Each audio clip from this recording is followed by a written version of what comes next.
Taxi FM 93.1, au cœur des grands événements. Madame, Monsieur, bonjour. Bonjour à tous. Nous sommes très heureux de vous retrouver ce matin sur la radio Taxi FM Lomé. Taxi Presse, la grande messe de vendredi, c'est avec Fabrice Pekézi, le patron du journal Le Libéral. Ferdinand Haïté, le patron du journal L'Alternative, et Tchanyao Arimiao, le patron du journal La Nouvelle Opinion. C'est avec eux que nous analyserons les grands sujets de l'actualité cette semaine.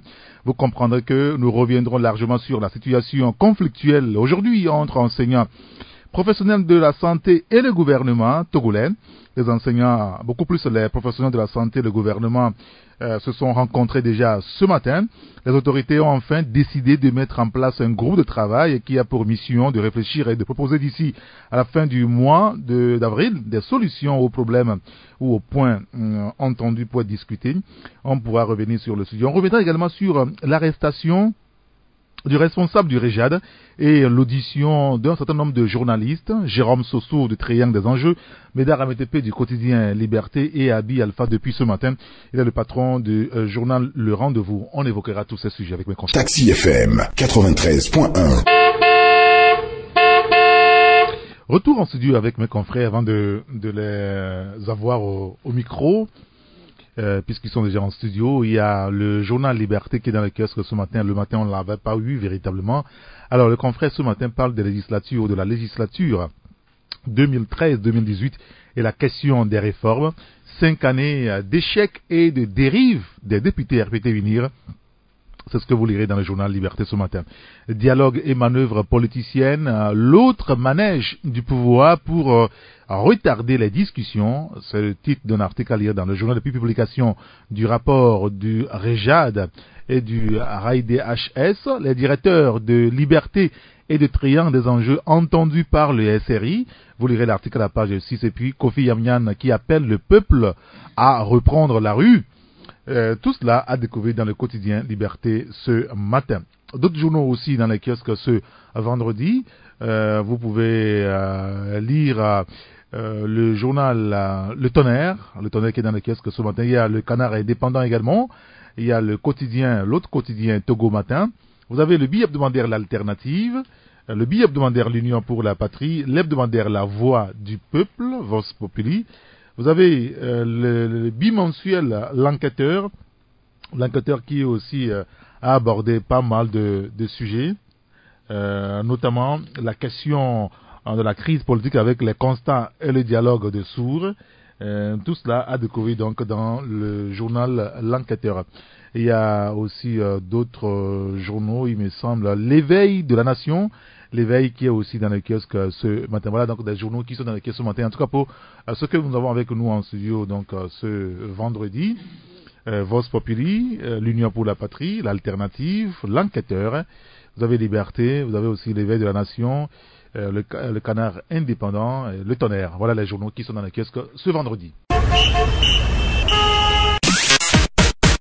Taxi FM. Le monde en une radio. Retour en studio avec mes confrères. Bonjour Tchanyao Arimiao.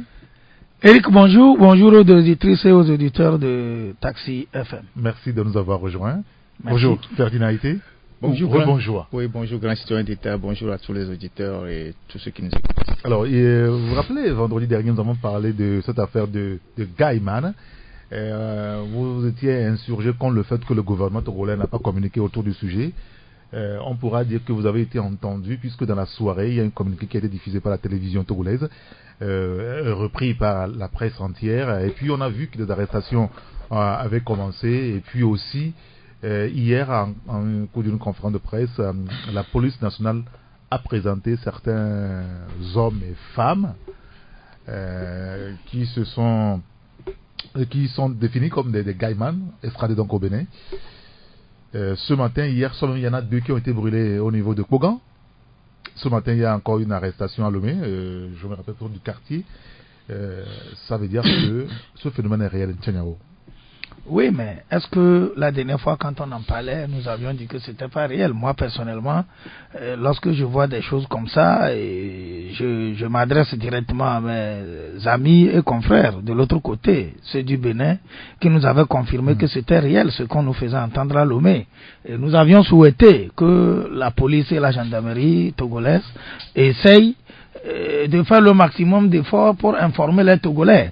Et nous avions même élargi notre appel aux députés et aux ministres et à tous ceux qui aiment ce pays de faire en sorte que les populations soient informées que des gens sont en train de traverser nos frontières pour venir semer ce bordel, cette désolation que malheureusement nos frères et sœurs du Bénin sont en train de vivre.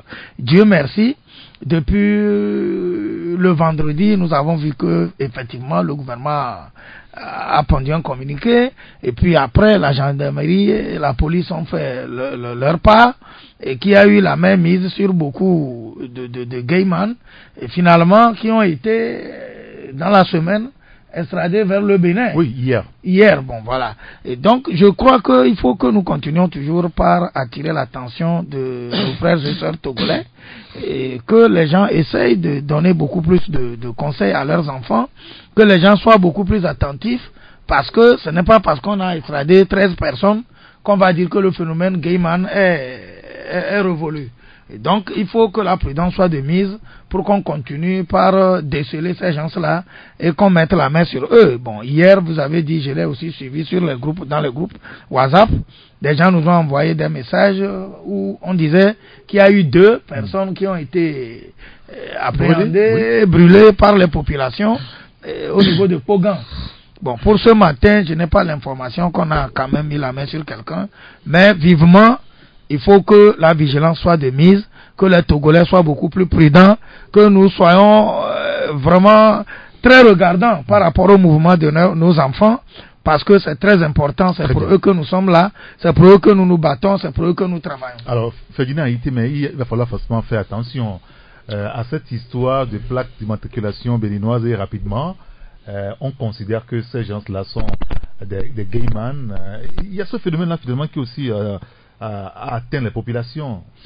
Oui, je pense que c'est la confusion. Ouais, on avait déjà peur de ça, la bien confusion, sûr. La stigmatisation d'une autre nationalité ou de nos frères de l'autre côté qui viennent ici, qui ont l'habitude de venir ici d'ailleurs depuis des années et qui viennent en week-end ici, parce que il faut pas que ça tourne à autre chose. C'est pour ça que moi je salue d'abord les actions qui sont menées, parce qu'on en avait appelé à la réaction des autorités pour démanteler tous ces réseaux-là et les extrader vers leur pays.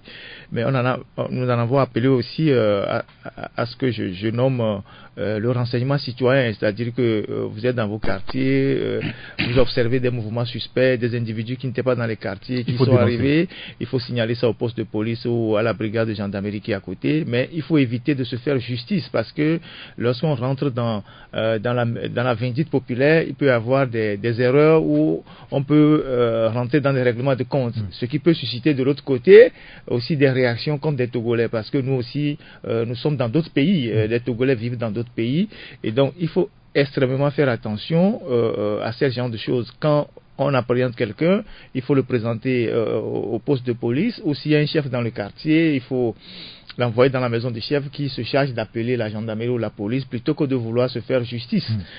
Parce que cette histoire peut entraîner des dérives. Nous ne le souhaitons pas, mais il faudrait que la traque de ces gens-là soit faite dans un cadre réglementaire bien défini, et que au niveau de la population, on n'en arrive pas à toutes les confusions. Oui, bien sûr. Et puis il y a aussi une interrogation.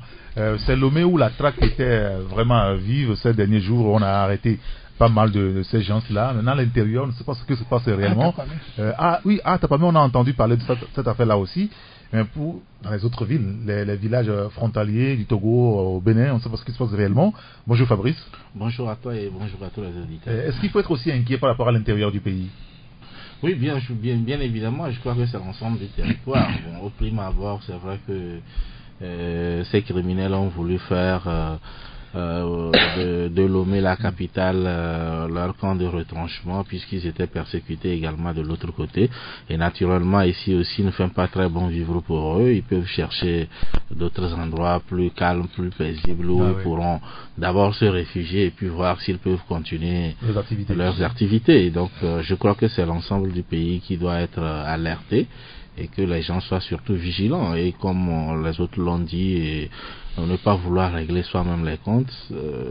Donner les informations, c'est toujours bien, même si on doute, il faut donner quand même l'information à qui de droit. Maintenant, il reviendra à la police ou à la gendarmerie de mettre la différence entre qui est réellement gayman ou qui ne l'est pas. Et puis je crois que nous l'avons dit également dans notre dernière parution, effectivement, cette question de stigmatisation. Oui, ils viennent du Bénin, mais bon, ça ne veut pas dire que forcément ce sont seulement les Béninois qui sont là-dedans. Et puis c'est pas parce qu'ils viennent du Bénin que tous les Béninois également sont là-dedans. Donc il faut extrêmement faire attention. Mais qu'à cela ne tienne, il faut toujours dénoncer, mais ne pas vouloir régler tout de suite les comptes, parce que ce que tu viens d'annoncer, si c'est avéré, je crois que c'est grave. Parce que ce matin même, au niveau de l'Estao à Tikoumé, une situation pareille a failli se produire. Il y a un pasteur qui roule dans un véhicule d'immatriculation béninoise et qui rentrait dans l'Estao. Il arrive au moment de la porte, au moment où il y a une jeune dame qui passait, qui s'écroule. Sûrement qu'elle a eu un malaise. Et les émigrants se sont rapidement attroupés. Ce véhicule a failli être pris à partie. Ceux qui sont là-dedans brûlés peut-être, on ne sait pas. Il a fallu que quelqu'un appelé la police, qui est venue rapidement pour pouvoir régler cette situation-là. On s'est rendu compte, c'est un pasteur qui est dans le véhicule et la dame a eu qu'un malaise. Elle s'est relevée, elle est repartie. Donc, il va falloir faire il faut vraiment faire extrêmement attention pour que les gens ne profitent pas de l'occasion aussi pour régler des comptes aux autres. Et que, écoute, si tu es en concurrence, X et Y sont en concurrence pour une fille dans un quartier. Oh là là. Non, mais c'est un exemple. Et ça s'est passé par le passé. Il suffit que l'adversaire dise alerte que bon, c'est ce que tu es et qu'on ne pose pas de questions, mais très vite tu es léché. On a vu comment les gens ont crié aux voleurs pour des gens qui n'étaient pas des voleurs. C'est pour cela, généralement, la vindicte populaire, il faut avoir un peu de retenue, parce que les gens peuvent profiter de l'occasion pour régler. Même sur le plan commercial aussi, ça existe. Vous avez vu un peu la guerre entre Ibo et Yoruba d'un même pays.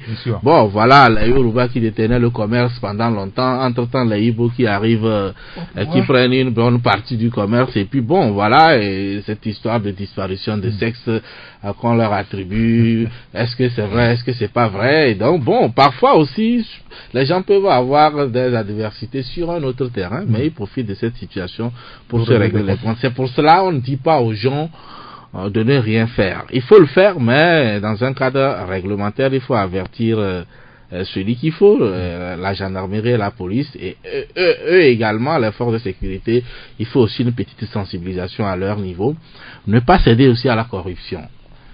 Parce que, comment ça? Oui, parce que parfois, parfois les gens justifient la vindicte populaire par rapport au fait que on dénonce des gens et qu'on retrouve parfois en liberté. Oui, quelques jours après. Qu'est-ce qui a pu se passer à la gendarmerie, à la justice, en prison et tout cela? Ça aussi, ça fait des éléments qui font que parfois les gens disent, bon, est-ce que c'est la peine d'appeler X ou Y? On règle nous-mêmes notre affaire. Donc, il faudrait que les populations aient confiance aux forces de l'ordre, et en la justice, et pour comprendre. Et puis, aussi dire que c'est pas parce que on a suspecté quelqu'un et que forcément il doit forcément être gayman. On peut vous suspecter dans le quartier, la gendarmerie vous interpelle, mais après recoupement, on peut aussi se rendre compte qu'en réalité, vous n'êtes pas ces criminels-là. Et donc, si on vous relâche et vous revenez dans le quartier, il ne faut pas que les gens détalent. D'accord, très bien. Merci beaucoup. On va aborder un autre sujet. Nous allons parler maintenant de la santé et de l'éducation. Vous savez que les professionnels de la santé, cette semaine, ont fait ce qu'on appelle une opération coup de poing au sortir d'une assemblée générale.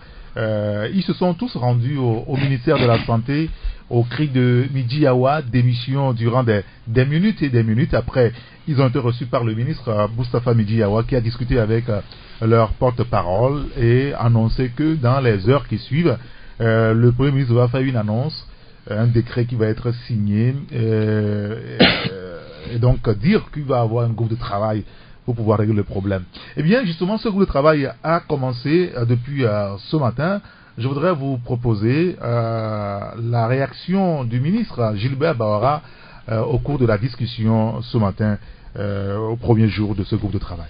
Il y a une esquisse de préoccupations qui ont été soulignées dans l'arrêté du Premier ministre. Il y avait déjà un processus concernant le statut particulier des personnels médicaux, paramédicaux, techniques du secteur de la santé publique. Il y avait des discussions concernant la question de bonification d'ancienneté. En réalité, moi, je croyais que le problème était réglé, mais comme parfois il faut insister et réaffirmer et peut-être parfois formaliser certaines orientations qui peuvent rassurer les uns et les autres, il n'y a pas de difficulté à ce que ce problème-là figure à nouveau à l'agenda des activités du groupe de travail. La question des budgets dits autonomes, nous avons eu l'occasion à plusieurs reprises dans les échanges avec nos frères et sœurs responsables syndicaux du secteur de la santé de souligner que en réalité c'est un terme impropre, c'est le fruit d'une situation et d'une période sociopolitique, mais que nous avons traîné jusqu'aujourd'hui. Les responsables du ministère des Finances qui sont ici vous diraient qu'il n'y a pas de budget autonome. Toutes les recettes publiques devraient aller à une caisse commune qui s'appelle le Trésor et nous devrions être en mesure de discuter, de convenir des priorités et les ressources de l'État sont allouées en fonction de ces priorités. Voilà, le ministre Gilbert Bahora, lors de la première rencontre du groupe de travail, il y a juste un extrait de son intervention, puisqu'il est, vous le connaissez, prolixe, il a beaucoup parlé sur le sujet, on a juste pris un aspect. Aussi, le docteur ou professeur Achi Awala, le secrétaire général du SYNFOT, lui aussi a pris la parole au cours de ces travaux-là ce matin.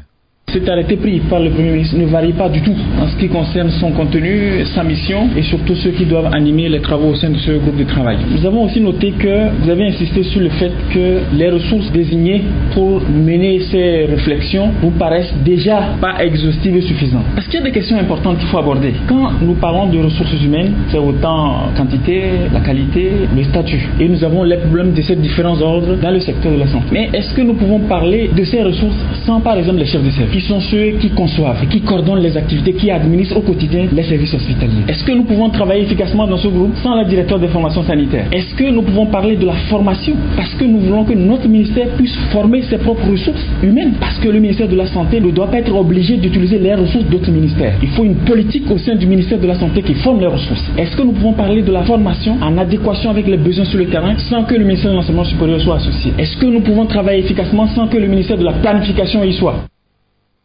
Professeur Achi Ouala, des propos recueillis par Gilles Baba il y a juste quelques minutes. Ferdinand Haïti, vous avez fait un sujet justement sur ce sujet. Vous parlez-vous de pilotage automatique, santé et éducation. Voilà les deux secteurs, à votre avis, qui sont à l'abandon, clairement. Oui, totalement à l'abandon. On vient de parler on vient d'écouter les acteurs de la santé et le gouvernement que ça a été laborieux d'en arriver là, parce que dans la parution de ce matin, nous essayons de refaire un peu tout le parcours qui a abouti à la création de ce groupe de travail. Et figurez-vous, ça fait presque 2 ans que les praticiens hospitaliers interpellaient le ministre de la Santé, qui était un de leurs collègues d'ailleurs, sur la nécessité de doter les centres de santé, les hôpitaux de moyens. Vous savez très bien que les médecins n'ont pas l'obligation de résultats, ils ont l'obligation de moyens.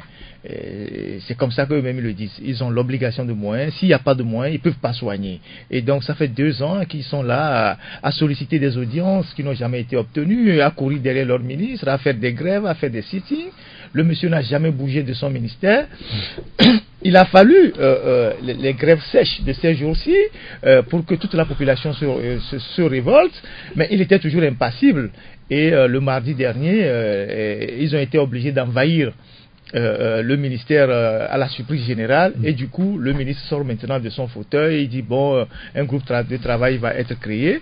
C'est comme si on ne bouscule pas ce gouvernement, les gens ne bougent pas. C'est comme les gens sont des ministres mais ils ne sont pas au service de la République. Quand vous êtes au service de la République, vous devez être à l'écoute des citoyens, et surtout dans votre propre domaine. Vous ne pouvez pas laisser faire depuis des années. Tout à l'heure, le ministre Bawara disait qu'il lui pensait que ce problème a été réglé. Oui, il semble qu'ils avaient eu des discussions précédentes. Donc, lui, dans sa tête, le problème peut-être était réglé.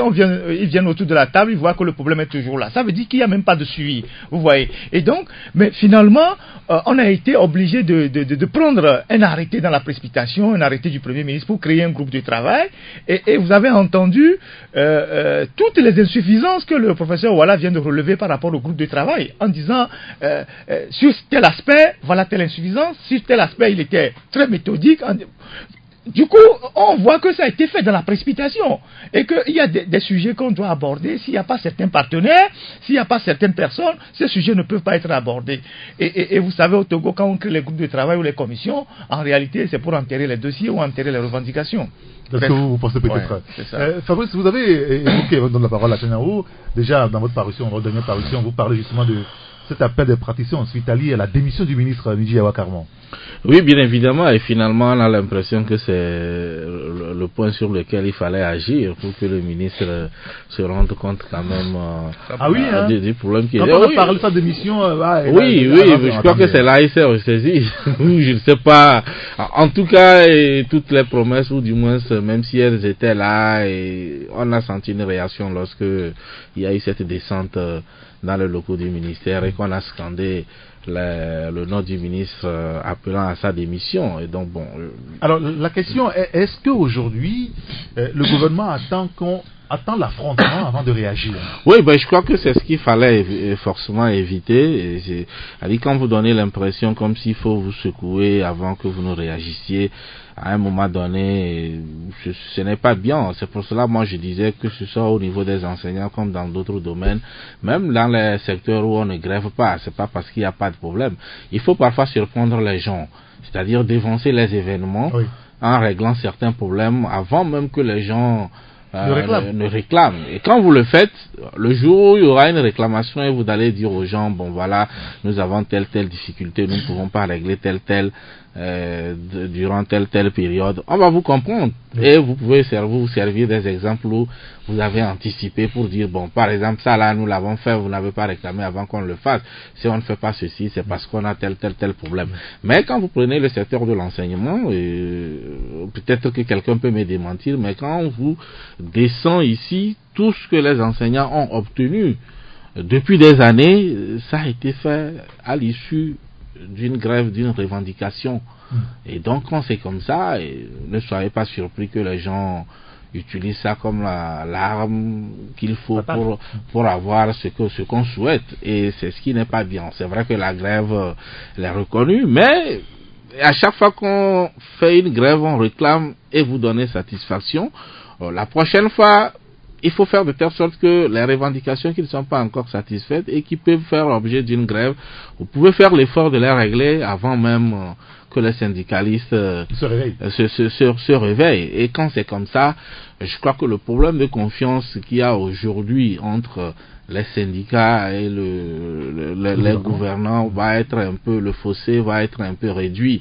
Et donc, je crois que c'est cela. Bon, maintenant, au niveau du ministère de la Santé, même si vous suspectez qu'il y a des arrière-pensées qui sous-tendent telle ou telle action, au moins, il faut faire le geste qu'il faut. Puisque lorsque une centrale syndicale ou un syndicat lance un préavis de grève, c'est une période au cours de laquelle l'employeur se déploie pour rencontrer les leaders syndicaux pour voir exactement est-ce qu'il faut vraiment aller à cette grève, qu'est-ce qu'on peut faire et tout cela. Donc durant cette période, si vous ne le faites pas, on va à la grève et vous ne dites rien non plus. Bon, et il a fallu qu'on dise on réclame votre démission pour que les solutions sortent. Bon, je crois que ce n'est pas vraiment une bonne chose. Ça donne l'impression à ceux qui pensent que oui, le gouvernement a les moyens de faire certaines choses, mais il ne le fait pas. Or, parfois aussi, il y a des situations, des circonstances où vraiment il y a des choses qu'il ne peut pas faire maintenant. Donc, c'est un problème de confiance qu'il faut régler. Alors, Tonyao, le gouvernement ne comprend que le langage de l'affrontement aujourd'hui. Les enseignants, Fabrice le rappelait tout à l'heure, tout ce qu'ils ont eu depuis des années, ils l'ont eu lorsqu'ils ont mis le pied sur l'accélérateur. Le gouvernement a cédé. Au niveau des professionnels de la santé, ils ont eu quand même quelque chose. Vous vous rappelez de ces moments d'indice où ils voulaient quand même avoir un peu plus de sous au niveau de leur salaire et consorts. Le gouvernement a dû céder lorsqu'ils ont mis le pied sur l'accélérateur. Aujourd'hui, ils ont réclamé la tête de Midi Yawa, et voilà lui qui voit son premier pour leur dire mais attendez les gars là, il faut les calmer sinon je serai obligé de rendre le tablier. Le gouvernement ne comprend que le langage de l'affrontement aujourd'hui au Togo? Ah ouais, tout à fait. C'est l'impression que le comportement des ministres donne à chaque fois que les populations veulent aller à certaines réclamations qui vont dans le sens de leur bien-être, qui vont dans le sens de leur permettre de bien exercer le métier.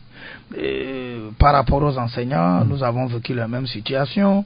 Et vous savez, aujourd'hui, avec la santé, tous les Togolais savent que la démission n'est pas dans le comportement des Togolais, parce que depuis toujours, lorsque des gens ont des comportements qui créent des désagréments aux Togolais, que les gens demandent à ce qu'ils démissionnent, ils ne le font jamais.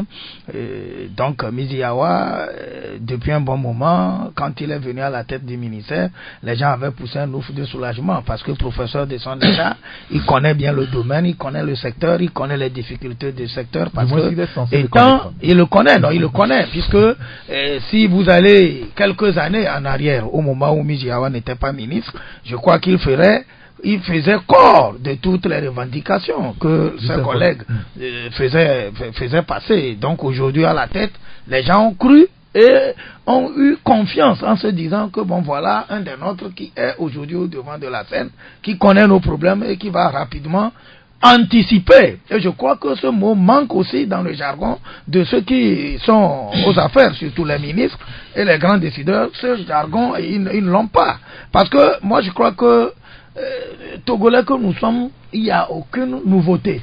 Tout ce qui se passe aujourd'hui est connu de tous les acteurs du gouvernement. Ils savent les problèmes qui sont au niveau de la santé, ils savent les problèmes qu'il y a au niveau de l'éducation, ils savent les problèmes au niveau des autres corps de métier.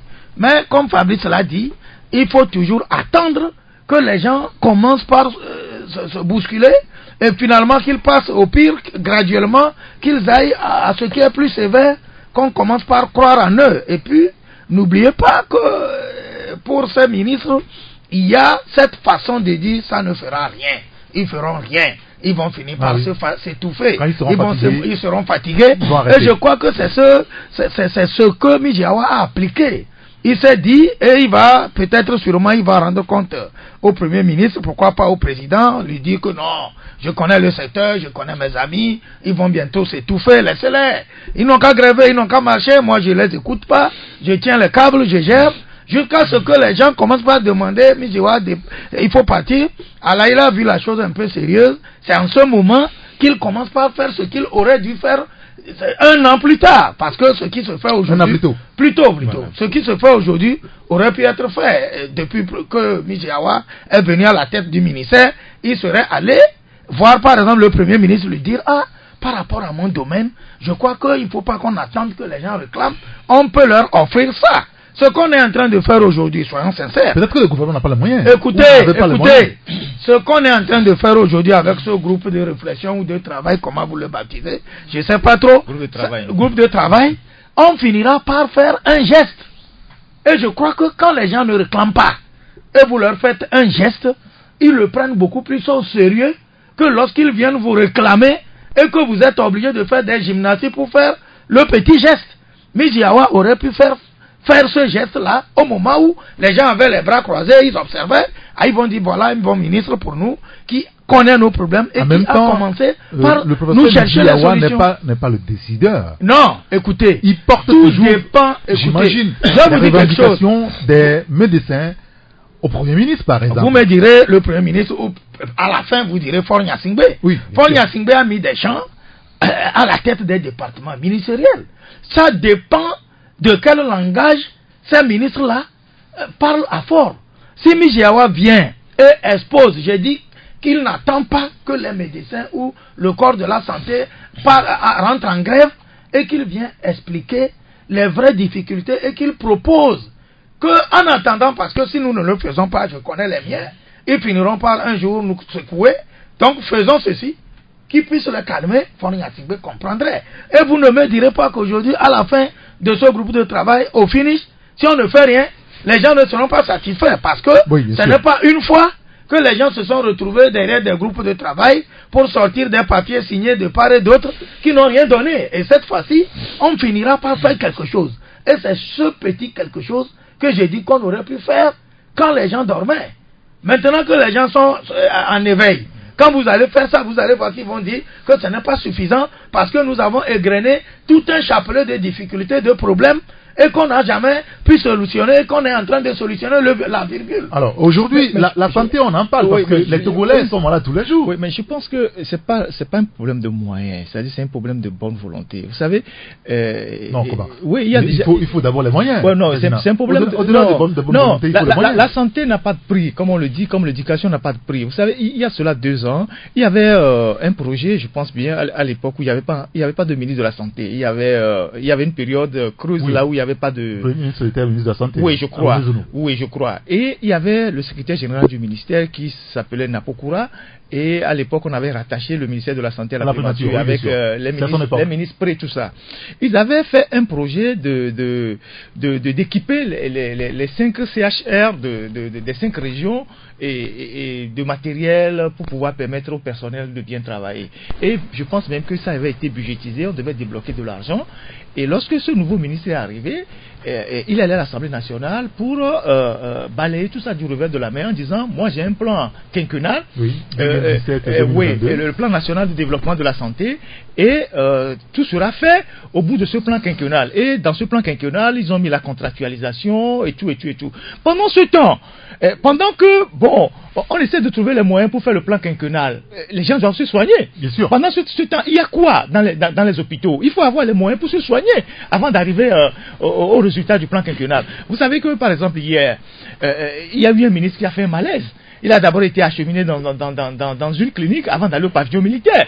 C'est pour dire que heureusement qu'on n'a pas évacué. C'est pour dire qu'il y a des urgences qui ne prennent pas l'avion et que nous sommes tous concernés lorsqu'on parle des questions de la santé. Que vous soyez ministre, je ne sais pas quoi, député, officier, il y a quelque chose qui peut vous arriver à un moment précis où on ne peut pas vous évacuer, où on ne peut pas trouver une structure pour vous soigner. Alors, nous devons nous battre pour que nos centres de santé, nos hôpitaux soient réellement équipés d'un minimum de moyens pour permettre aux médecins et aux praticiens de pouvoir soigner les vies. Vous voyez? Parce que moi je dis, la responsabilité incombe à ceux qui sont au sommet de l'État. Être ministre, c'est être serviteur de la République. On ne peut pas être ministre et penser que le département qu'on a obtenu, c'est son champ de cacao ou de maïs. Et lorsque les gens bourdonnent, vous dites oui, ils peuvent continuer par bourdonner.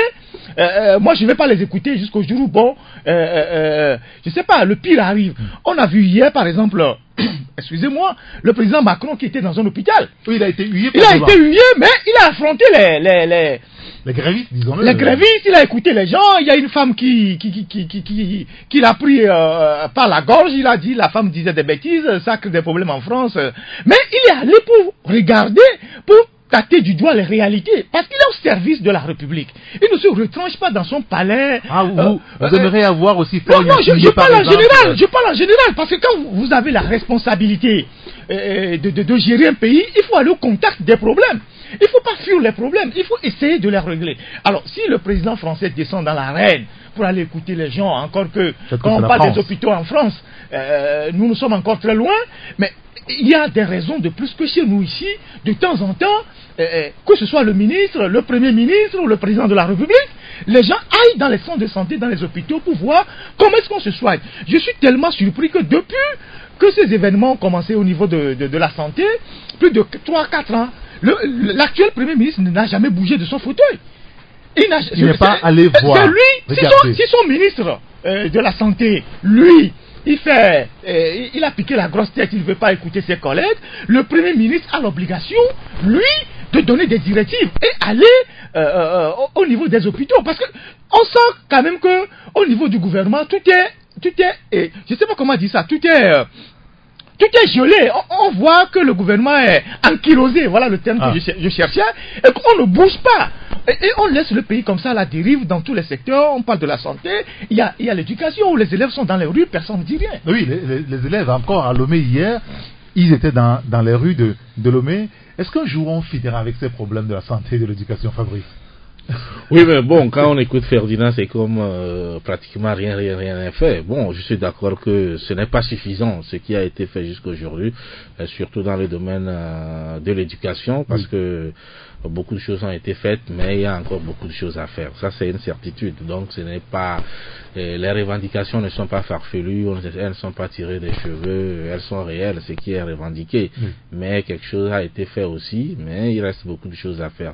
Sur le plan de la santé, il y a une confusion, c'est-à-dire que l'état des lieux est là, ça ne va pas, les infrastructures sanitaires n'existent pratiquement plus, les médecins sont devenus un peu comme des magiciens, et bon, pour pouvoir soigner les gens avec les moyens de bord, le gouvernement a un projet qu'il est en train d'expérimenter. C'est vrai que lorsque vous habitez une case qui est en délabrement total et vous voulez construire une nouvelle villa qui vous prend un peu de temps et des moyens, c'est pas une raison que vous supportez les intempéries dans la vieille case en attendant un jour d'avoir votre villa flambant neuve. Donc il faut au même moment qu'on passe à de grands projets par rapport au secteur de la santé, gérer également le quotidien, et le quotidien passe par le présent, c'est-à-dire que et les malades qui arrivent aujourd'hui, qu'est-ce qu'on en fait en attendant d'avoir un jour les grandes structures sanitaires qu'on nous promet, qu'est-ce qu'on en fait? Donc effectivement, il faut faire de telle sorte que il y ait une certaine amélioration sur l'existant en attendant de faire de ces projets peut-être qui vont jaillir du sous-sol ou de je ne sais où dans les 5 ans. Aussi, Fabrice, vous savez, Ferdinand l'évoquait tout à l'heure, on a le sentiment aussi au Togo que quand il y a un problème, le meilleur endroit pour le caser, pour qu'il ne soit pas réglé, c'est de créer un cas de discussion. Les enseignants, on a créé pas mal de cas de discussion. Le dernier cas a rendu son verdict, le document a été remis au Premier ministre, et ça n'a pas empêché que les enseignants, cette semaine encore, sont restés à la maison, pour la plupart, les élèves dans la rue. Et au niveau de la santé, on crée aussi un cadre. Peut-être que si ça n'enchante pas trop les professionnels de la santé, ils seront de nouveau en train de faire de la grève. Oui, bon. Alors on se pose la question sur la pertinence finalement de ces groupes de travail. Non, il y a eu des groupes de travail quand même qui ont produit des résultats. Bon, et généralement, ce n'est pas que c'est du néant qui sort de là. Là où le bas blesse, c'est l'application de ce qui se ressort de ces groupes. Alors, pourquoi créer des groupes de travail qui sortent des résultats et qu'on n'applique pas au bout? Non, il faut forcément les créer. Lorsqu'un syndicat réclame et l'employeur réclame, l'employeur réclame, il faudrait quand même qu'il y ait une discussion pour qu'on comprenne clairement et qu'on s'entende là-dessus. Parce que bon, dans la mesure où on se dit qu'on ne peut pas faire tout de suite et maintenant, il faudrait quand même donner des gages de garantie. Et généralement, ça passe par ces groupes de travail où on prend à témoin les uns et les autres. Et généralement, c'est sur la base des résultats de ces groupes-là que les nouvelles grèves se fondent, puisque lorsque la dernière fois il y a eu grève et il y a eu groupe de travail, il y a eu quand même certaines recommandations qui ont été prises, et parfois même il y a une feuille de route assortie du temps qui doit être mis par rapport à l'exécution. Et lorsqu'à un moment donné on se rend compte que dans l'exécution ça prend du temps et tout cela et autres, c'est là que les nouvelles grèves naissent. Mais bon, est-ce que on peut dire mais je suis d'accord aussi que parfois une nouvelle façon pour les gouvernants de gagner un peu de temps. Oui, ça peut être une stratégie pour gagner du temps, mais ça finit toujours par vous rattraper. C'est pour cela, si c'est ça l'objectif du gouvernement, il faut qu'ils comprennent que c'est une stratégie qui ne marche plus vraiment, parce qu'il y a une certaine vigilance au niveau des syndicats. Et donc, je crois qu'il faudra le comprendre comme cela et dire, ben, si vous pouvez régler, réglez. Si vous pouvez pas, dites la vérité également sur ce que vous ne pouvez ce que vous ne pouvez pas faire au lieu de faire. À gérer, hein. Oui, au lieu de faire des promesses pour sauver l'année. Vous comprenez dire aujourd'hui aux médecins que ce que vous réclamez là, nous, on peut rien faire. Non, ils peuvent. Ils peuvent pas dire qu'ils peuvent rien faire. Ils peuvent dire on peut le faire, mais voilà, dans ce timing. Et généralement, c'est le non-respect des engagements pris du temps imparti qui pose problème. Par exemple, lorsqu'on me dit qu'il faut construire un hôpital de référence, ça va pas se faire en un an. Ça prendra forcément du temps. Mais il faut au moins que on trouve le site. Là, au moins, les syndicalistes savent qu'il y a un site qui est trouvé, qu'on verse les premières voitures de sable, qu'on commence les parpaings, et là, on sait que le chantier. Mais si on dit, par exemple, dans 5 ans, on l'aura, et au bout de 3 ans, on n'a pas encore l'idée du site, vous comprenez que les gens peuvent dire que, bon, on est en train, c'est une stratégie pour gagner du temps. Ces groupes de travail, finalement, est-ce qu'il ne faut pas repenser ça? Bon, moi je crois que absolument dans toute situation où les hommes se retrouvent, il faut qu'ils mettent au devant les discussions. Et le groupe de travail qu'on est en train de créer, c'est pour réfléchir, c'est pour voir ce qu'il faut faire concrètement pour trouver des solutions aux difficultés que les gens ont dans le domaine où ils exercent. Et le problème de ces groupes-là, c'est que par le passé, il y en a eu qui ont donné de bons résultats, qui ont été appliqués, et il y en a eu beaucoup plus qui ont réuni des gens, qui ont passé des semaines à discuter, à chercher des voies et moyens. On met les choses sur papier, finalement on n'applique rien comme il a dit, et ça prend du temps et les gens s'impatientent et ils retournent à une nouvelle grève et on recrée d'autres groupes. Moi je crois qu'il faut que, je sais que le gouvernement doit avoir des difficultés de trésorerie, l'État doit l'avoir, tout le monde le sait, mais actuellement, ouais, tout le monde sait qu'il y a des difficultés de trésorerie dans le pays, pas seulement au Togo, mais un peu partout, parce que lorsqu'on veut solutionner toutes les difficultés, tous les problèmes que les gens ont, on ne peut pas tout d'un coup aller satisfaire ce que les gens veulent. Donc il faut faire à petits coups, et je crois que c'est ce petit coup-là qu'il faut que le gouvernement ait le courage de discuter.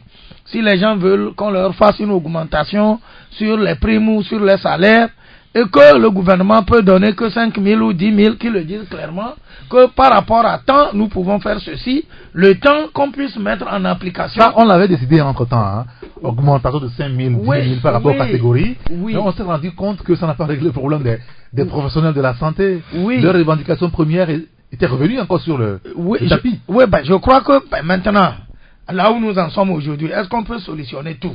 Est-ce qu'on peut régler tous les problèmes à la fois? Les gens demandent qu'on leur donne par exemple du matériel de travail. Oui. On ne peut pas donner tout le matériel qu'ils veulent. Il faut dire qu'on peut donner ce minimum pour marquer au moins un début de bonne volonté. C'est ce que moi je suis en train de dire. Parfait. Je sais qu'on ne peut pas tout d'un coup, même ceux qui réclament savent que aujourd'hui on ne peut pas on ne peut pas construire un hôpital de référence, on ne peut pas mettre tout le matériel disponible pour que les gens travaillent et moderne pour que les gens avancent. Mais on peut dire, nous pouvons faire tant. Et le temps qu'on ait quand même de moyens pour pouvoir faire le gros. Bien. Et quand on dit ça, les gens savent qu'il y a un début de bonne volonté qui se marque. Mais quand on ne dira rien et que le groupe de travail remettra son travail au Premier ministre ou à n'importe qui et que rien ne sera appliqué, je vous assure qu'à 2 mois ou 3 mois, les gens vont revenir réclamer. Ferdinand, le groupe de travail, il va falloir repenser ça au Togo. Ah oui, il y en a plein. Pour donner confiance à ces organisations syndicales. Oui, il y en a plein, ils sont alignés par dizaines, mais à la fin, on n'a pas de résultat. C'est des trucs au fait créés pour gagner du temps. C'est pour faire du dilatoire. Et au bout du compte, on ne règle pas les problèmes et ça revient comme une balle de tennis que vous lancez sur un mur. Et moi, je pense que c'est dans ce cadre-là. Parce qu'un gouvernement est quand même là pour anticiper et régler les problèmes. Le gouvernement n'est pas là lorsque les problèmes surgissent. On crée des groupes de travail et puis quelqu'un vient vous dire, comme le ministre Bawara vient de le dire tout à l'heure, lui pensait que le problème avait été déjà réglé. Ça veut dire qu'il vient retrouver ce problème-là. Au fait, le problème avait été déjà discuté dans un autre groupe de travail. vient retrouver dans ce nouveau cadre de travail. Ça veut dire qu'on n'a pas avancé au fait. Moi, je prends le cas des élèves. Vous voyez, depuis la rentrée, les jours où ces élèves sont restés dans les classes, on peut les compter du bout des doigts. Oui. Et tout le reste du temps, ils sont dans la rue. Et cette semaine, on a affiché les noms pour le baccalauréat première partie. Oui. Alors, on va évaluer les élèves sur la base de quoi? Qu'est-ce qu'on prépare pour l'avenir? Non, mais après on est étonné que des gens sont à l'université, ils n'arrivent pas à former des phrases sujet, verbe, complément. Ça dépend de tout ce qui se passe là. Et donc je pense qu'à un moment donné, il faut arrêter toute cette pagaille, régler les problèmes une fois pour de bon, parce que les questions sur le plan de l'éducation, ça fait 4 ou 5 ou 6 ans qu'on les traîne. Et chaque semaine, avec son lot de grève, chaque semaine, il y a une grève. Et donc, finalement, on ne sait pas où on va. Oui, comment est-ce qu'il faut comprendre ça? Parce qu'on évoque les sujets. Oui. Est-ce que c'est la bonne volonté qui manque ou c'est les manques de moyens sérieux au niveau du gouvernement? Mais est-ce que, depuis qu'on a commencé les grèves, vous avez une fois entendu le ministre il y a, je crois, 3 ministres qui s'occupent de l'éducation. Oui.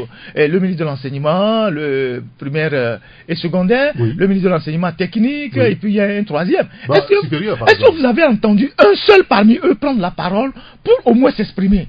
Est-ce que vous avez entendu? Comment est-ce qu'on peut être à des responsabilités et être aussi à faune par rapport aux problèmes auxquels nous sommes confrontés dans le pays. Parce que l'éducation, ça concerne tous nos enfants. Bien sûr. Et donc, on ne peut pas aujourd'hui programmer le bac 1 dans les jours qui viennent, alors que pendant 6 mois ou 4 mois, on n'a rien appris à l'école, on n'a pas eu des cours. Donc, on va où avec ça? Bien, oui.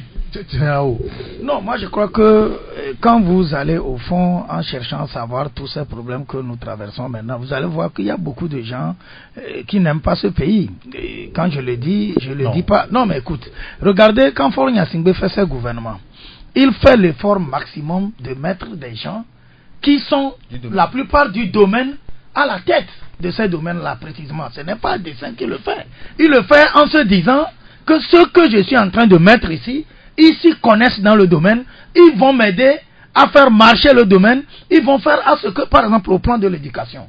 Regardez le ministre Tchakpele, il est professeur, c'est un enseignant. Il est président de l'université. Il était président de l'université à Kara. Comment est-ce qu'on peut mettre quelqu'un comme ça à la tête de l'éducation et on va avoir des problèmes? Ça, c'est point d'interrogation. Regardez le ministre Broum, il est également enseignant. Oui. Revenez, vous allez voir le ministre de l'enseignement technique, qui est Aïdam.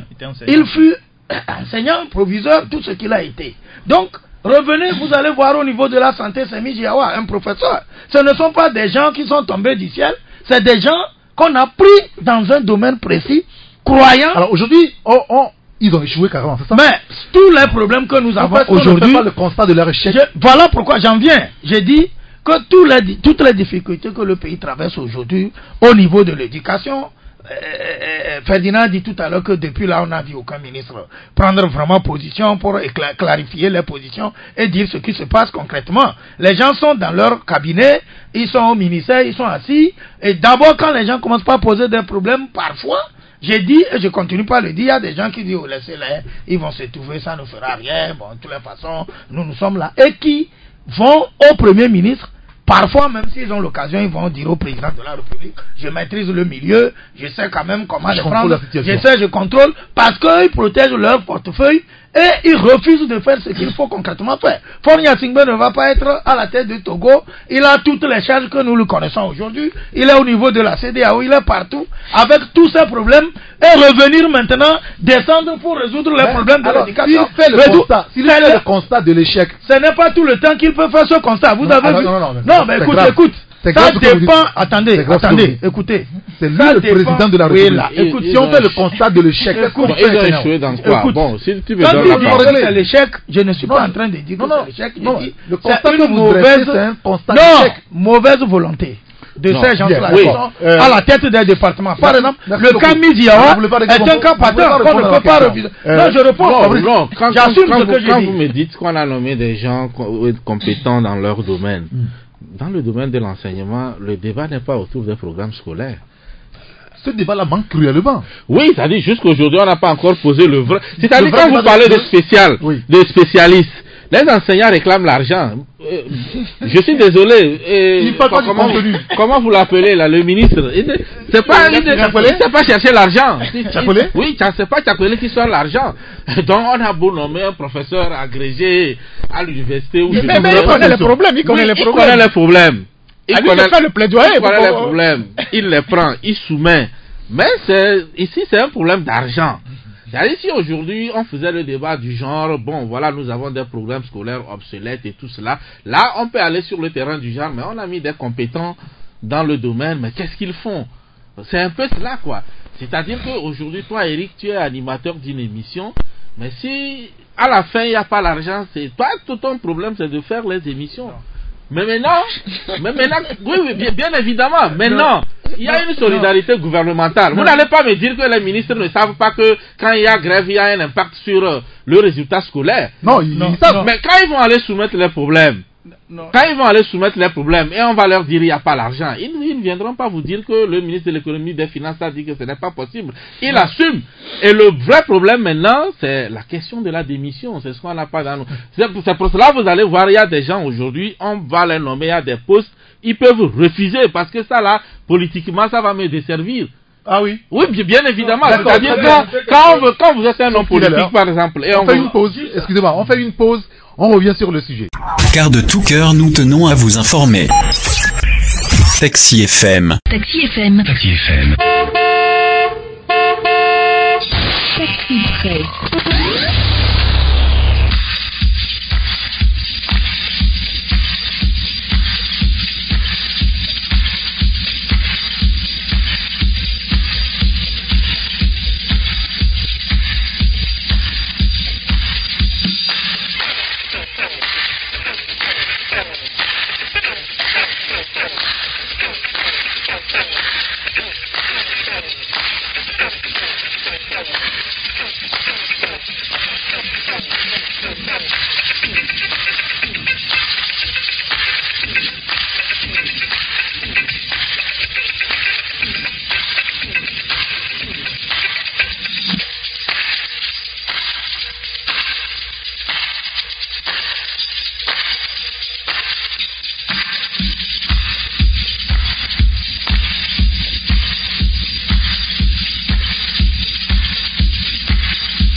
Retour en studio avec mes confrères pour la deuxième partie de Taxi Presse avec Fabrice Pechesi, Ferdinand Aïté et Tchenyaou Arimiaou.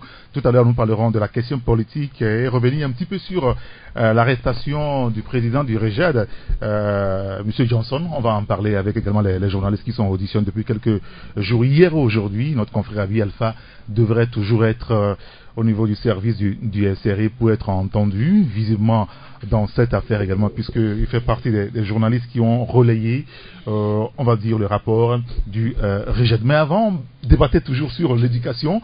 Vous voulez réagir par rapport au propos de Fabrice Pechesi? Moi, je n'ai pas fini.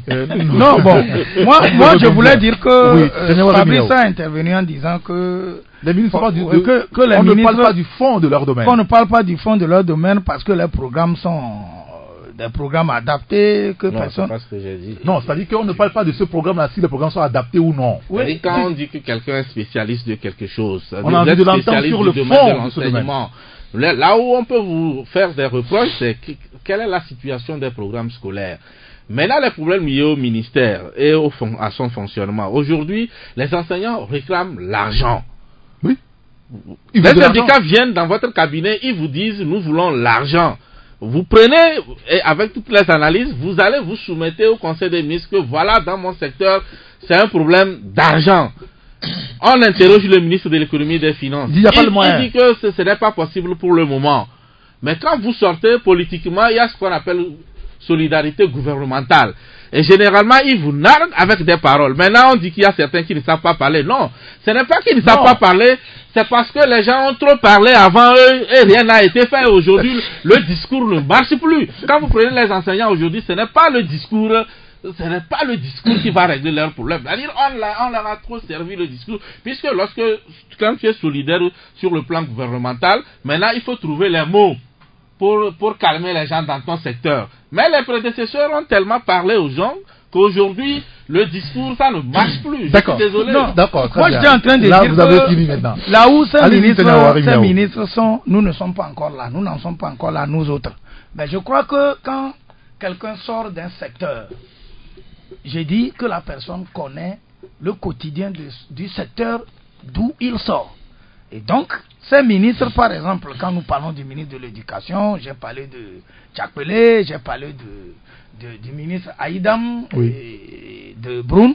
Je me dis que avant d'être aux affaires, ces ministres ont dû faire partie du groupe, de la masse, de leur corporation, et qu'ils connaissent leur quotidien. Et c'est de ce quotidien que je parle. Et Fabrice a dit que c'est vrai que les gens, les prédécesseurs à ces ministres, sont allés tout le temps au conseil de ministres, ils ont lu les problèmes. Et le ministre des Finances, le gouvernement, dans son ensemble, dit on n'a pas les moyens. Pour l'instant, il y a un langage que quand je suis d'un milieu, aujourd'hui, c'est comme aujourd'hui, on prend Fabrice ou Ferdinand, on dit... C'est clair que ça ne prospère plus, c'est ce que Fabrice a dit. Non, écoute, ça dépend. Le discours ne prospère plus. J'ai dit ça dépend. Par exemple, quand les hommes de la santé avaient mis Yawa à la tête de leur département, ils ont observé pendant 1 an, on n'a rien entendu dans ce pays. On n'a pas entendu de grogne au niveau de la santé depuis qu'on a nommé Miziawa. Pendant tout ce temps, même si Miziawa est allé tenter de chercher à résoudre leurs problèmes et qu'il n'a pas eu de solution, je crois que c'est quelle amitié, c'est quelle approche, c'est quelle ouverture Miziawa donne à ses pairs, puisque après tout, il est de leur monde. Et voilà ce Miziawa, il est là, ses collègues ont commencé par manifester, il s'en fout, il s'enferme dans son bureau, il ne vient pas discuter à ses amis. Et c'est justement ce management qui manque. Ce n'est pas forcément, je vous dis, tu peux demander l'argent, on peut ne pas te donner l'argent, mais tu peux repartir avec une joie. Mais chaque fois si tu repars avec la joie, chaque fois, un mois de la joie va te quitter. Non. Et je ne crois pas que ce que je suis en train de dire, vous allez constater que les hommes, je parle de la santé en exemple, les hommes de la santé, il y a des professeurs qui sont montés au chrono pour dire ouvertement que c'est le pire des ministres qu'ils ont connu depuis que le Togo existe. Ça, c'est grave. C'est grave comme propos. Et ce propos ne veut pas dire que c'est parce que Miziawa est de leur groupe. Je te dis, Fabrice, si tu es à la tête de quelque chose qui travaille pour les journalistes et que les journalistes doivent t'attaquer, tout dépend de ce que tu es devenu. Moi, je me dis toujours que Miziawa a poussé les corps, il ne respecte plus ses camarades. Un ministre de la Santé qui a mieux fait. C'est-à-dire c'est des secteurs où quand tu vas, tu te casses la gueule. Parce que si rien n'est fait, tu vas si tu leur demandes, ils te diront aujourd'hui, tu vas te casser la gueule. Moi, je ne suis pas de leur corps. C'est-à-dire, on veut du concret. On veut du concret. Le concret, c'est l'argent. Oui, il n'y a pas l'argent, tu te casses la gueule. Moi, franchement, je pense que d'abord, moi, je pense d'abord que l'État, dans sa forme originelle et dans ses manières de fonctionner, c'est pas du bazar, c'est pas un bazar ou une auberge espagnole où on fait les choses pêle-mêle, où on se lève, où on fait ce qu'on veut. C'est pour ça que chaque année, il y a une loi des finances. Oui, bien sûr. Avant d'avoir la loi des finances, on prépare le budget. Et le budget est préparé par des techniciens. Dans chaque ministère, on va à l'Assemblée où on va, je sais pas où, pour essayer de défendre les priorités de chaque ministère, pour dire par rapport aux problèmes que nous avons. On réduit le budget de la santé chaque année. Non, attendez que j'arrive.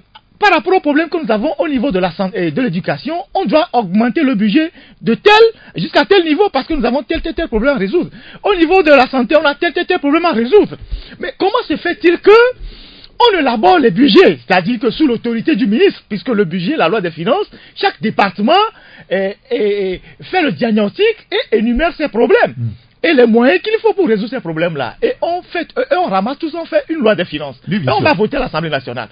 Alors, qu'est-ce que ces ministres ont fait en amont pour qu'on puisse mettre de l'argent à leur disposition pour gérer leur département? C'est de ça qu'il s'agit. Parce que ce n'est pas une gouvernance, c'est pas une gouvernance par embuscade ou, je ne sais pas, une gouvernance, une gouvernance approximative. L'État l'État a un cadre organisé de fonctionnement. Donc, si les ministres ne sont pas capables, ou leurs services techniques ne sont pas capables de diagnostiquer les problèmes, d'aller les défendre, de chercher les moyens... Non, c'est pas une insulte. Quand tu vois aujourd'hui la revendication, elle est là, non? Non, l'année prochaine, on va la retrouver. Si elle n'est pas réglée. Oui, c'est-à-dire que moi, je veux parler du problème des moyens. On ne peut pas nous dire qu'il n'y a pas de moyens à partir du moment où ça a été discuté. Il y a une loi des finances qui a été votée. On sait qu'on doit avoir tel problème à régler. Oui, c'est une loi des finances, c'est un budget. Oui, mais c'est une prévision. Oui, c'est une prévision. Je suis d'accord. Si on n'a pas les recettes, on peut pas. Non, mais attendez. On ne peut pas nous dire que sur toute une année, quel est le taux d'exécution de nos budgets, de département par département? Quel est le taux d'exécution? Parce qu'il doit y avoir une loi de règlement à la fin de l'exécution du budget. Quel est le taux d'exécution? En réalité, le problème n'est pas un problème de... D'abord parce que votre personnalité impacte sur votre département. La manière dont vous prenez le département, regardez par exemple dans les pays, la France par exemple, chaque ministre qui vient, il a une manière de voir son département. Comment est-ce que il tente de réformer son département, mais tout en restant dans le programme et la ligne directive que le président de la République et le Premier ministre lui a fixée. Et il va défendre ça au Conseil des ministres. Aujourd'hui, il y a des problèmes un peu partout en France. On voit les ministres, quand ils se lèvent le matin, ils ne dorment même pas. Ils sont sur France 1, ils sont sur RMC. Ils parlent avant de rentrer dans leur ministère. Ils parlent sur toutes les radios, toutes les télévisions en France avant d'aller dans leur ministère et de retourner le soir. Ici, vous n'entendez personne, c'est un désert. Je ne vais même pas parler de désert de compétences, mais c'est un désert gouvernemental. Il n'y a rien. Et celui qui est même à la tête du gouvernement, il est totalement inaudible. Personne ne l'écoute. C'est quand ils ont chaud, qu'ils font un cinéma à la télévision, qu'on me remet un rapport de groupe de travail. Dès qu'on remet ça, ils disparaissent, ils reviennent après. On a l'impression que tout leur échappe. Est-ce qu'il faut ouvrir le débat sur le gouvernement? Est-ce qu'il faut le refaire? Non, moi je dis Non, est-ce que ce gouvernement, en l'état actuel, est-ce qu'il faut le refaire? Bon, je ne sais pas ce qui détermine les sommités à revoir le gouvernement, puisque ce ne sont même pas les journalistes qui décrètent. Non, on ne décrète pas, mais on analyse un remaniement. Je ne dis pas aussi que tous les ministres ne font pas bien leur boulot, mais je crois que dire qu'il faut refaire le gouvernement directement, je ne sais pas. Mais par rapport au comportement de certains ministres, je crois que s'il y avait une possibilité pour revoir un peu ce gouvernement, pour le rendre beaucoup plus dynamique, ce ne serait pas mauvais pour le pays. Moi je dis et je le répète, dans les mêmes conditions, on peut mettre même je ne sais qui, on risque d'avoir les mêmes résultats. C'est ça le problème. Je vais vous donner. Il n'y aura pas d'argent. C'est-à-dire, si les gens. Il y a aujourd'hui peut-être que l'envie de prendre le poste amène les gens à ne pas poser certaines conditions, mais demander ce qu'on va débaucher de l'extérieur dans les institutions des Nations Unies avant de les amener. Ils posent des conditions. On leur donne, on dit oui, mais quand ils arrivent sur le terrain, ce n'est pas quand Zumbo est venu ici, il a dit en 6 mois, vous croyez qu'il n'était pas capable? Mais peut-être qu'il a ignoré certaines réalités sur le terrain. Mais quand il est rentré, il ne pourrait jamais sortir un jour pour vous dire j'ai des difficultés ici ou là. Il fait avec parce qu'il est déjà dedans. Et donc moi je dis une chose, c'est vrai, les ministres incompétents on peut les avoir. Mais aujourd'hui, pourquoi qu'on me dise qu'il faut un hôpital de référence, aujourd'hui il ne faut pas attendre voir ça forcément dans un rapport des ministres parce que les autres l'ont fait. Si on ne le fait pas, quand on vous oppose la question d'argent, vous êtes obligé de vous taire parce que c'est pas vous qui décaissez. Mais quand vous sortez, ça donne l'impression que comme si vous ne faites rien.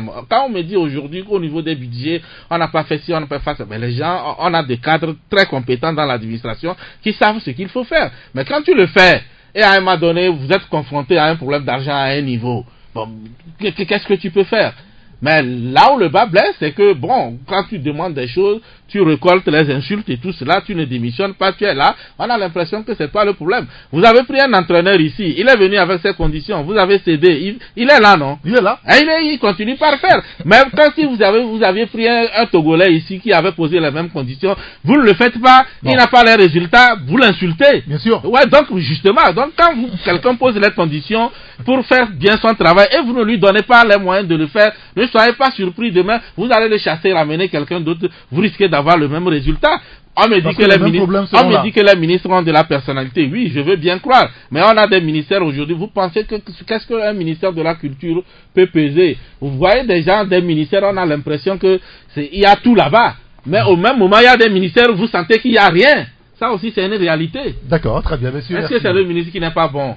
Bon, ça, peut-être qu'on va en juger dans une autre fois. Alors, on va évoquer un autre sujet. On va parler un petit peu de la politique, mais avant, peut-être revenir rapidement sur l'arrestation cette semaine du président de Rejad, Asiba Johnson. Ferdinand, vous en avez parlé dans votre parution ce matin. Vous dites carrément qu'il a été kidnappé, alors qu'il a été arrêté par le service de renseignement. Non, il a été kidnappé, il faut bien peser les mots.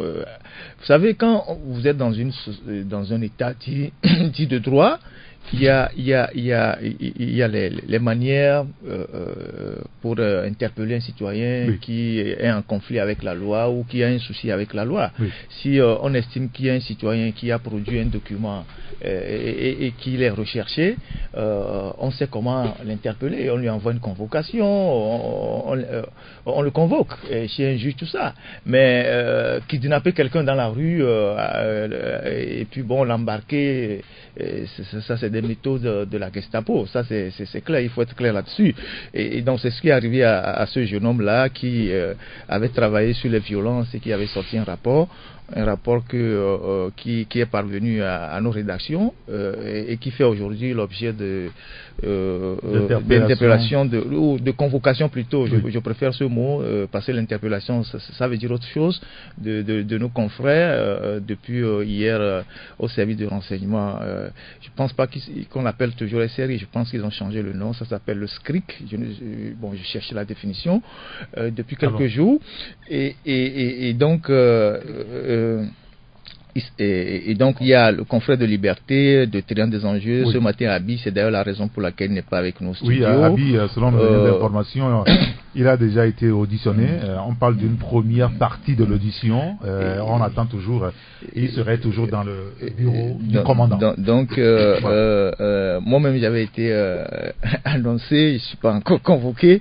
Et donc, c'est une situation un peu malheureuse parce que si on estime que les journalistes ont commis des délits liés à l'exercice de leurs fonctions, je ne pense pas que c'est à cet endroit-là qu'il faut les convoquer. Nous connaissons les règles de fonctionnement de notre métier et cette manière de faire ressemble beaucoup plus à du harcèlement, à des intimidations, surtout lorsque au cours des interrogatoires on demande aux journalistes pourquoi c'est toujours vous qui critiquez tout le temps, qui publiez des choses, que vous manquez de respect à l'autorité, vous êtes un groupe, tout ça. Ça ressemble beaucoup plus à de l'intimidation et que à toute autre chose. Et donc moi je ne passe pas du dos de la cuillère pour dénoncer ce genre de choses et de toute l'ambiance, l'atmosphère un peu pesante qui existe depuis quelques jours. Dès qu'il y a un petit problème, c'est le SRI, dès qu'il y a un petit problème, on saute dessus, ça devient un peu de la police politique et on laisse les institutions chargées de régler un certain nombre de problèmes ou on feint de les ignorer et on confie les problèmes à une structure, à un service spécial qui fait tout à la fois. C'est très inquiétant dans le contexte actuel. Vous avez envie de dire que ça devient un instrument pour intimider? Oui, moi je pense parce que ce qui se passe là-bas ne devait pas se passer là-bas par rapport aux journalistes. S'ils estiment que le monsieur qui a publié le rapport, lui qui n'est pas un journaliste, et qu'on l'a arrêté au SRI pour l'interroger sur réquisition du procureur, je peux comprendre. Mais les journalistes qui ont diffusé ce rapport n'ont rien à voir au SRI. Surtout quand ils vont au SRI, on leur signifie des articles du Code de la presse. Les articles du Code de la presse et de la communication, c'est pas au SRI qu'il faut leur signifier. Donc moi, je ne suis pas d'accord pour ce genre de choses, parce que si nous ouvrons la porte à ce genre de comportement, ça sera ouvert à toutes les dérives. Fabrice, vous êtes au niveau du CONAM, ça vous aurez pour quelques jours avant de libérer le plancher, à moins que vous serez candidat pour la présidence ou vous restez dans le groupe. Des soucis avec la presse, ça se traite peut-être à la HAC ou au niveau du tribunal des pairs, l'OTM?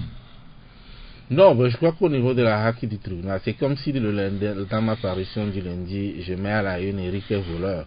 Bon, jusqu'aujourd'hui, la HAC ne s'est pas sur quelle base je me suis basé pour vous traiter de voleur. C'est moi qui ai mes informations. Mais si quelqu'un vient exprimer une certaine plainte, ou bien tu exprimes une certaine plainte par rapport au fait que je t'ai traité, ils peuvent se saisir. Ou alors je mets un titre à la une qui peut poser problème par rapport à la position sociale, la HAC peut m'interpeller. Donc ici, les confrères ont publié un rapport rendu public par une association. Donc, bon, jusque-là, la HAC n'a rien à foutre. Les journaux sont les seuls à savoir d'où ils tirent ce rapport-là et autres. Mais si entre-temps, il y a certaines plaintes et autres. Donc ici, je ne pense pas qu'on peut reprocher à la HAC peut-être de n'avoir pas interpellé et tout cela. Mais quand, à un moment donné, si ça pose problème et l'autorité ou bien l'État estime qu'il y a un problème, là, peut-être qu'on peut amener la HAC à interpeller les journaux en question pour en savoir davantage et autres. Sinon, au prime abord, tu publies l'information.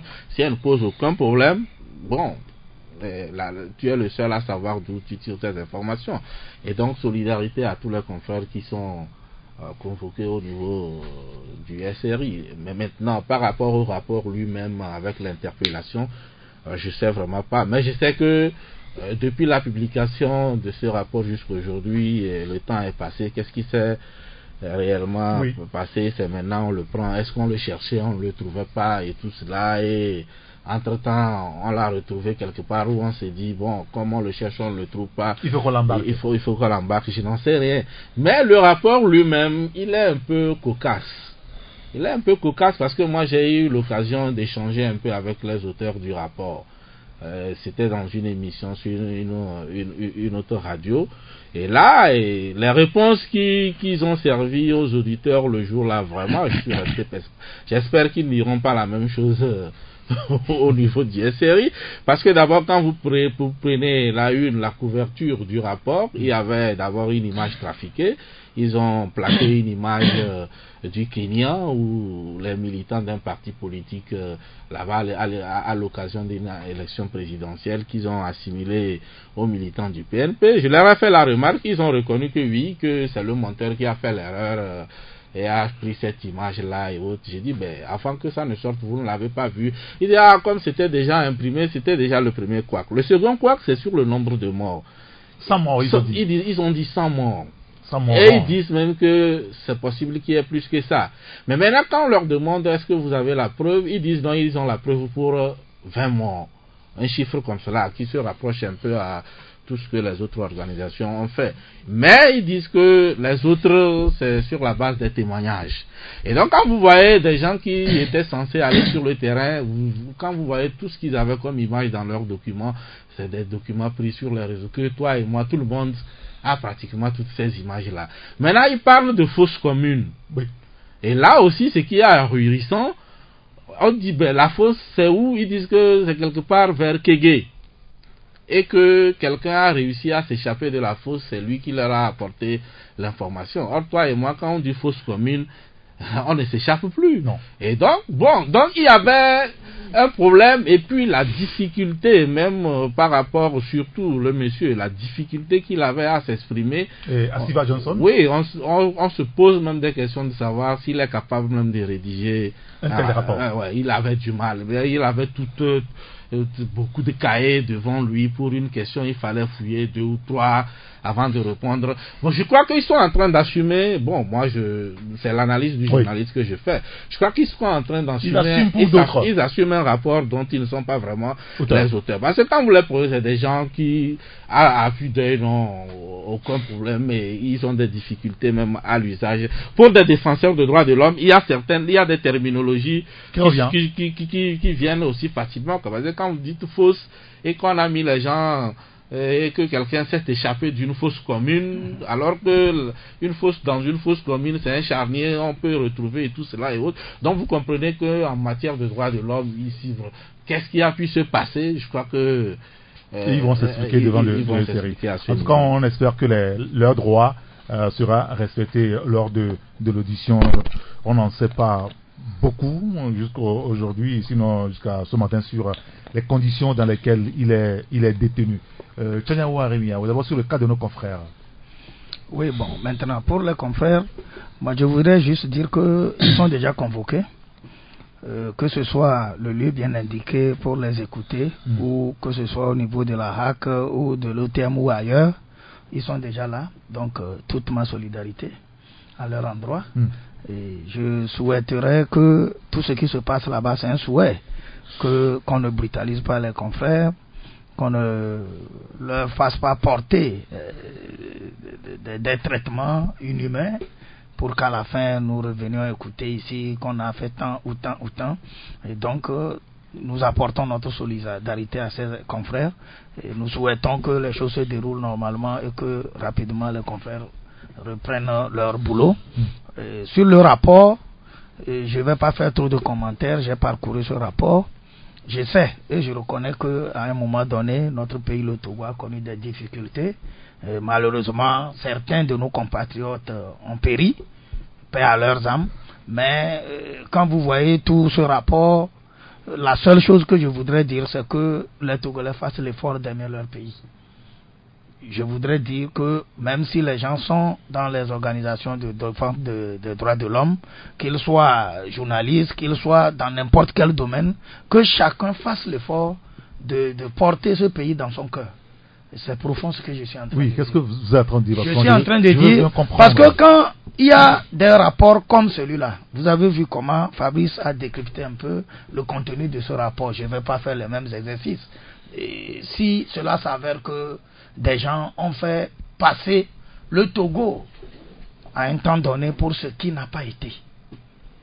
Il y a eu, c'est vrai, il y a eu des Togolais qui sont morts lors de la crise. Je l'ai dit tout à l'heure, je ne connais pas le nombre exact.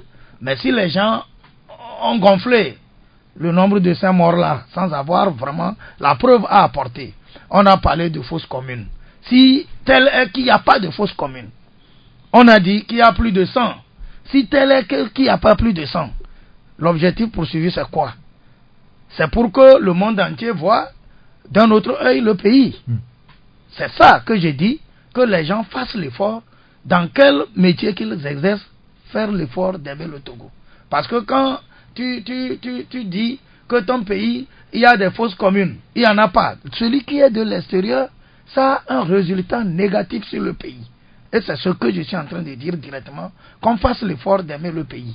Maintenant, si les choses sont exactes, c'est bien. Mais si ce n'est pas de l'exact, et qu'on fait porter ça à un pays, c'est pas bien. Alors, Fiennois, qui se plaint dans cette affaire pour que le procureur et les services de renseignement se soient mis à la trousse des citoyens ou de les auteurs de ces rapports, Ferdinand? Parce que dans un communiqué, je me rappelle juste au lendemain de la publication de ce rapport, ils avaient sorti un communiqué au lendemain en disant que l'État se réserve le droit d'engager des poursuites. Voilà, je pense que c'est dans la suite de ce communiqué-là qu'ils sont en train d'agir. Moi, je ne veux pas trop m'appesantir sur le fond du rapport, mais c'est la question du harcèlement moral des journalistes, moi, qui m'intéresse, parce que ça devient de plus en plus... On sent une certaine fébrilité, une manière depuis un certain temps de mettre la pression sur certains groupes de journalistes, certaines catégories de personnes dans la société civile, journalistes et tout. Parce que je le dis d'autant plus que je vais vous faire une confidence. J'ai été victime il y a quelques jours d'un fait que j'ai trouvé extrêmement grave, mais j'ai pas voulu j'ai pas voulu faire du boucan. Et ça m'a vraiment... c'était le lundi, je crois le lundi, c'était le lundi de Pâques, où une voiture a tenté de m'écraser en pleine circulation. Et j'ai pas compris quel était ce qui se passait réellement. 20h par là, 20h15, j'allais voir quelqu'un sur la rue Mélencourt, et cette voiture à bord de laquelle il y avait des personnes et qui a pris la fuite parce que elle n'a pas pu cogner la moto sur laquelle moi j'étais, parce qu'on a évité de justesse la manœuvre, mais elle a cogné une autre moto qui nous suivait, qui s'est retrouvée par terre, totalement abîmée, et a pris la fuite. tous ces éléments nous amènent à nous poser des questions sur ce qui se passe. Parce que moi, je sais personnellement que ces genres de choses sont des méthodes efficaces pour éliminer des gens. Vous savez qu'il y a un enseignant, je ne sais pas qui a parlé sur votre radio ici, et puis quelques jours après, a été cogné par une voiture à Cara, il s'est retrouvé à l'hôpital.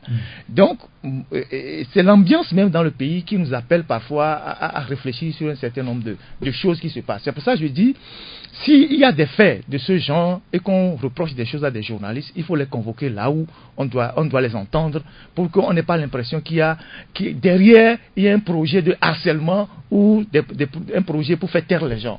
Et donc, ce truc-là, je l'ai dit à personne, mais je profite pour le dire, pour dire c'est l'ambiance dans laquelle nous travaillons et ça fait peur. D'accord, très bien.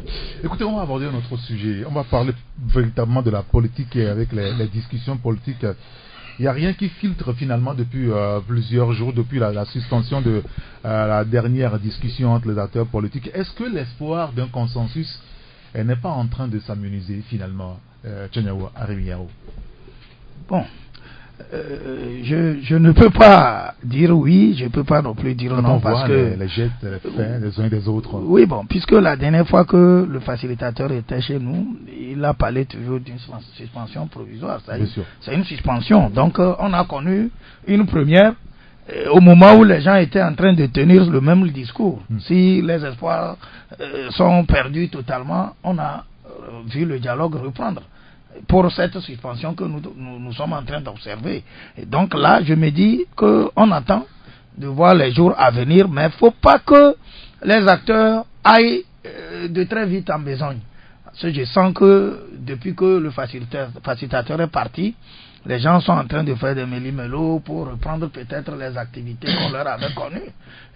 Les manifestations de rue. Oui. Aujourd'hui, cette question n'est pas lâchée par la coalition de 14 partis politiques.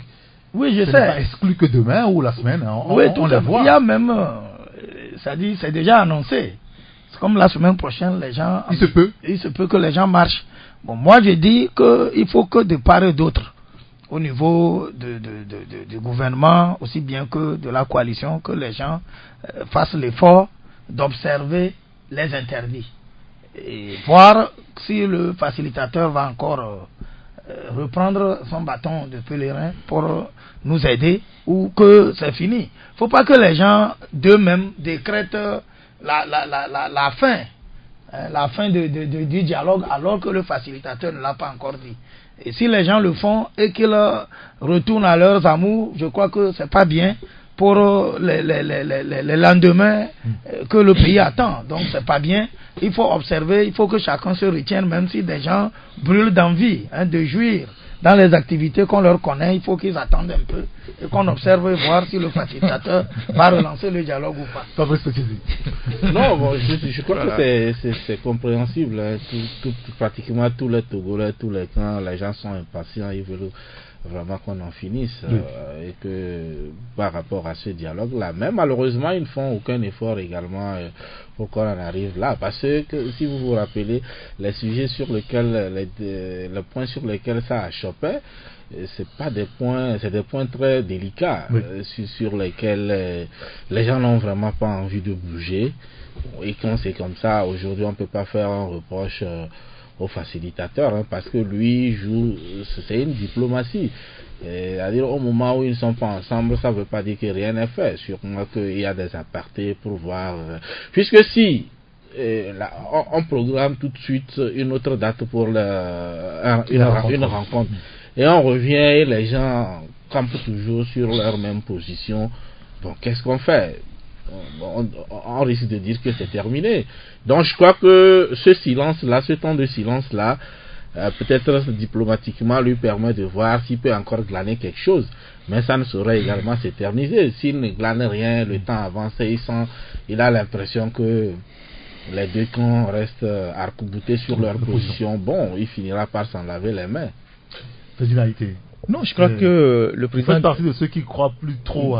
J'ai jamais cru d'ailleurs. Je pense que le président ghanéen venant ici avait dit clairement le jour de son discours qu'il n'est pas venu avec un bâton magique. Oui. Je me souviens qu'il avait dit ça dans son discours et qu'il revenait aux Togolais de trouver des solutions à leurs problèmes. Donc, comme on vient de le rappeler, il est dans son rôle de facilitation jusqu'au jour où il constate que bon, il n'est plus dans la capacité de rapprocher les points de vue, alors il jette l'éponge.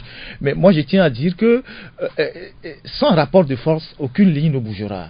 La politique, c'est une question de rapport de force. Moi, je l'ai toujours dit, je continue de le dire. Tant qu'il n'y aura pas de rapport de force, il n'y aura absolument rien. Et donc, chacun sait comment on arrive au rapport de force. Et si on est arrivé aujourd'hui à la table des discussions, c'est parce qu'entre-temps, il y a eu un rapport de force conséquent. Et donc, si des gens vont dormir sur leur laurier, en espérant que le facilitateur va descendre comme Jésus pour leur amener ce qu'ils recherchent, ça fait leur problème. Parce que cette situation, en réalité, n'arrange que le pouvoir.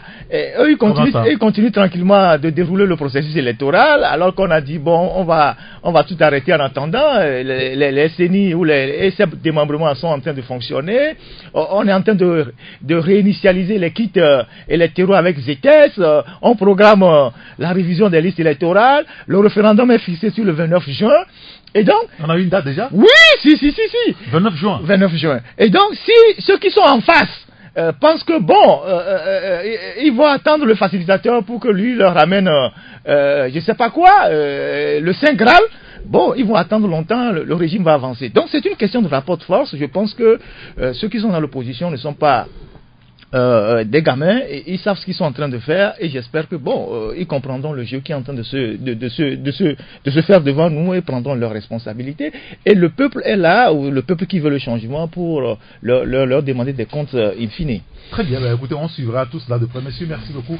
On va s'arrêter ici pour aujourd'hui. Merci à Ferdinand Haïté, vous êtes le patron du journal L'Alternative, Fabrice Petiesi, le patron du journal Le Libéral, et Tchaniawa Remiao, le patron du journal Nouvelle Opinion. Je vous souhaite de passer un bon moment de week-end. Merci à Jack Prosper qui a assuré la coordination technique. Appelez-moi ancien irrigateur. À la semaine prochaine. Au revoir. 10, 9, 8, 7, 6, 5, 4, 3, 2, 1. Vous écoutez Taxi FM. Musique, sport, information. Toutes vos passions sont forcément sur Taxi FM.